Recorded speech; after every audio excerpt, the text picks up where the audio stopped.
with DrillFit Training, and I want to go over how to use and proper form on the lying hamstring curl. You know how guys have curls for the girls? Well, girls have curls for the guys. Just kidding. In all seriousness, everyone should use this piece of equipment on their leg day, especially on their hamstring day. One adjustment on this machine is going to be the ankle pads. They're going to go right on the back of your ankles whenever you set up, and then you're going to lie down into the machine, placing your stomach on the pad and try to push your hips down into the pad as much as you can. I like to start this exercise from the top. So I bring the weight up and then I adjust my hips to make sure everything is set, slightly squeezing my glutes, and then I know all the concentration is in my hamstrings.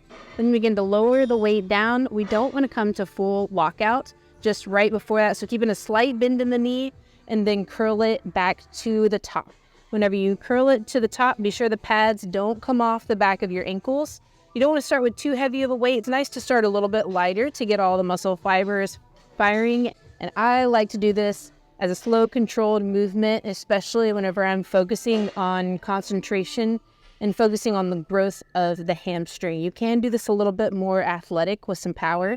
You can do this at the beginning of the workout to warm up the hamstrings, in the middle for a great concentration exercise, or even at the end as a finisher. The lying hamstring curl should be a staple in any hamstring leg day. If you're a male or a female, definitely add this into your workout.